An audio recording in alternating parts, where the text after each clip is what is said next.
Welcome to September. This year is flying by, and I'm excited to talk about everything I watched in August. I'm going to give you my thoughts on everything I watched, and hopefully by the end, you'll have your next watch. I watched 22 movies this month, so let's get into it.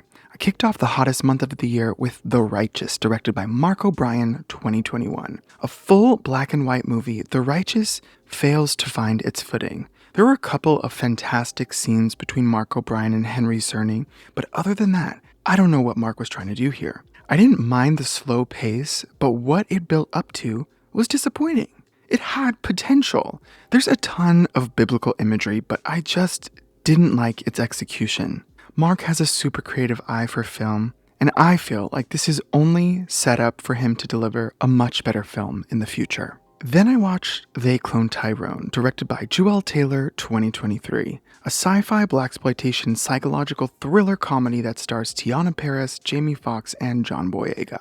Do I need to say more? It was a fuck ton of fun, and I'll be watching it again as there's so much to dissect in every scene. The director took the time to flesh out everything, even down to putting Morse code into the score. I loved the look, the feel, the cotton. Check out my review linked in the cards above. Then I watched Bumblebee, directed by Travis Knight, 2018. I only watched this because my man hadn't seen it yet, and let me tell you, it was better the first time I saw it.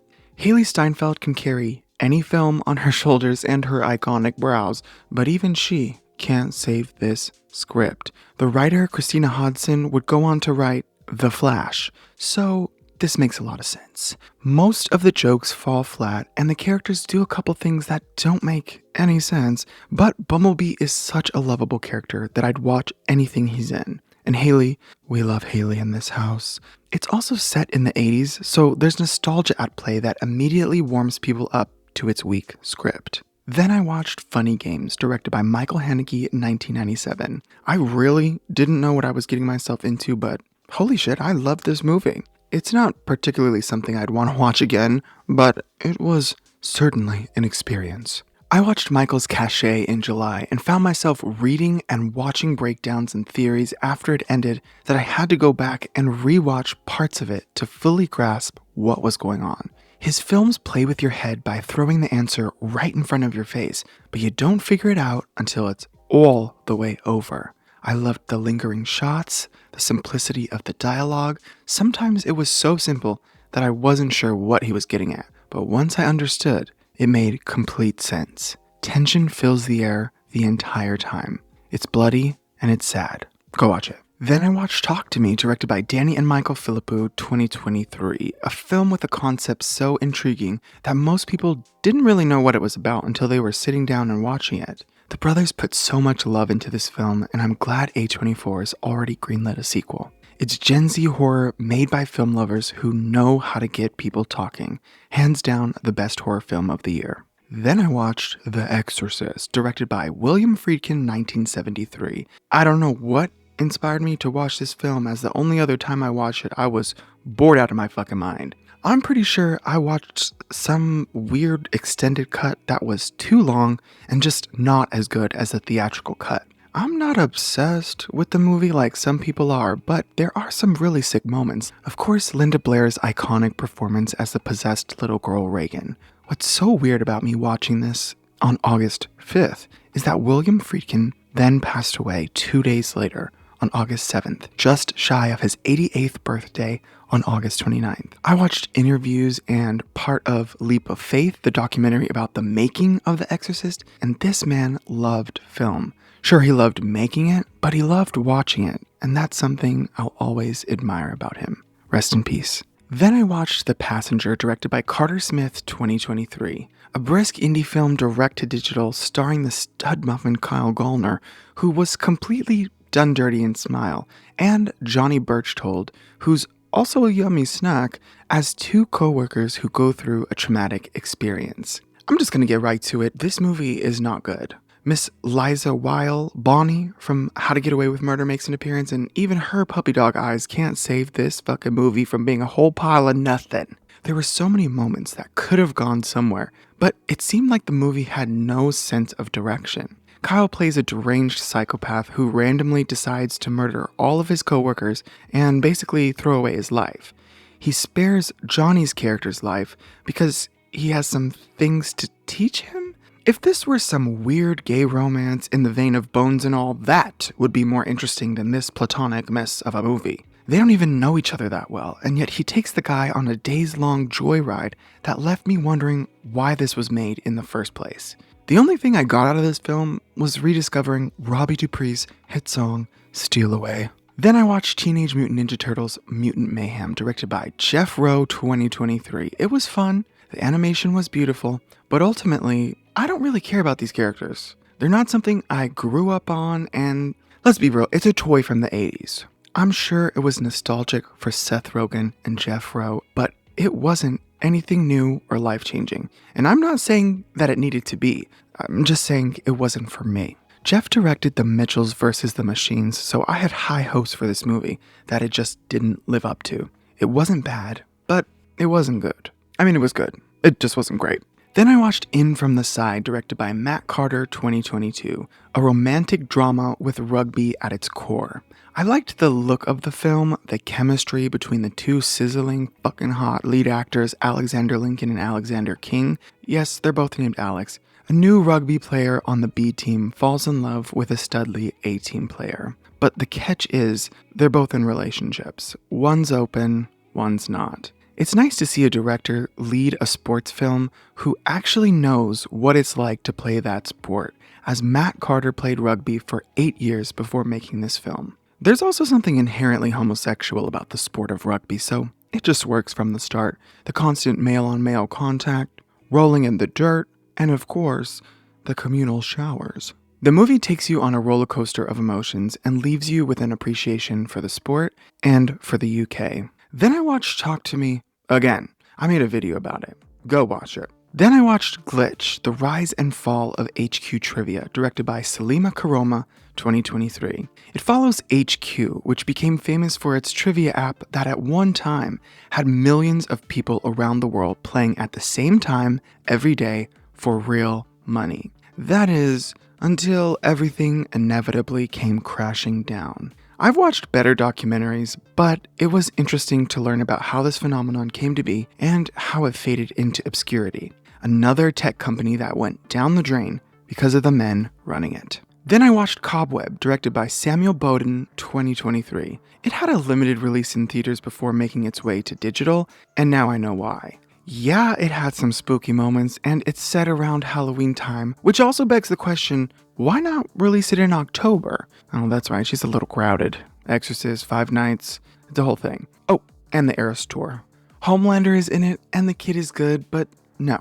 The ending annoyed me, and they wasted Lizzie Kaplan. Not worth the watch. Then I watched Red, White, and Royal Blue, directed by Matthew Lopez 2023. A movie about two men in love that's not crushingly depressing. What a breath of fresh gay air.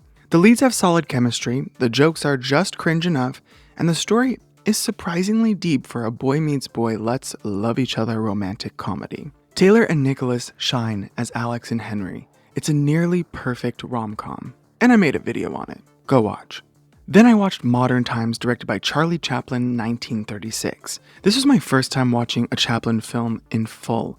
The humor is timeless and its absurdity had me chuckling. It's that physical comedy that's hard to capture these days. No one does it like him. This movie alone proves exactly why Chaplin is a true film legend. It never fought too hard to keep my attention, and while I thought a couple of plot points were a little weird, I really liked it, and I can't wait to see more of his work.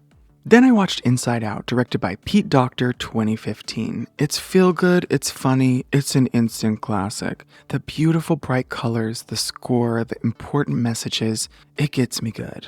It had been a while since I'd seen it last, and I gotta say, it really does stand the test of time. At the heart of this movie are Amy Poehler and Phyllis Smith, who have mastered what it means to have chemistry in an animated film. The performances from the rest of the cast are spot on, and this is one of the rare times where I'm looking forward to a sequel. Then I watched Red Rocket, directed by Sean Baker 2021. An indie small-town drama about an ex-porn star who's played by Simon Rex, an actual ex-porn star. Oh yes, he dabbled in some adult films in his 20s. I just remember him from Scary Movie when he was in his prime.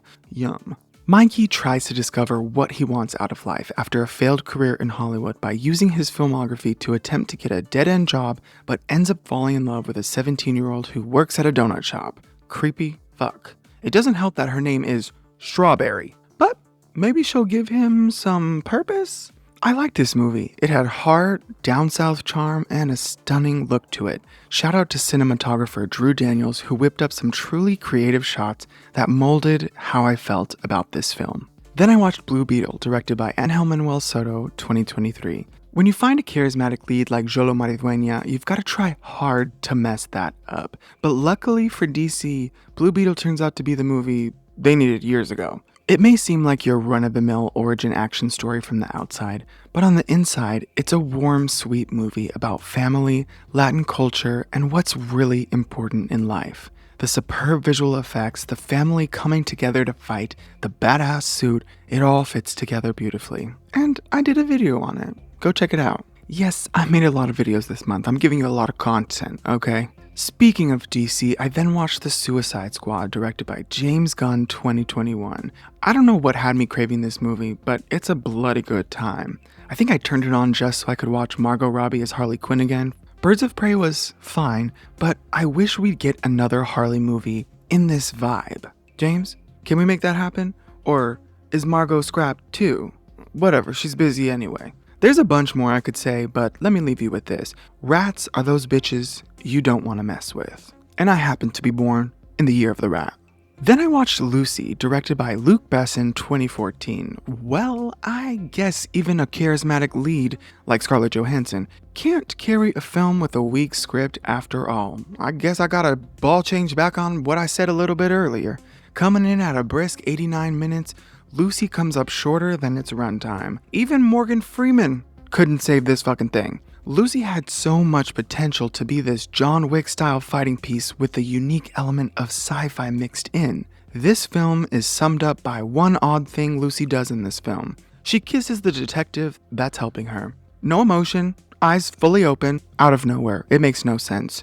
Just like this movie. Then I watched I Like Movies, directed by Chandler Levack, 2022, a Canadian indie about a kid who's obsessed with movies, who gets his first job at a video store and kind of falls in love with his manager? I don't know why this movie hasn't gotten more buzz because it's real. It feels like you're just stepping into this kid's world and you're a fly on the wall. It explores adolescence through the eyes of an eccentric, kinda likable kid who's about to go off to college and start his life. There are tons of nods to classic movies, and I loved living in a video store for an hour and a half that wasn't Blockbuster. Romina Dugo plays Lawrence's manager, and I really hope this lands in front of the right pair of eyes because she deserves to be in a big studio movie. She's got the acting chops, and her charisma floats off the screen.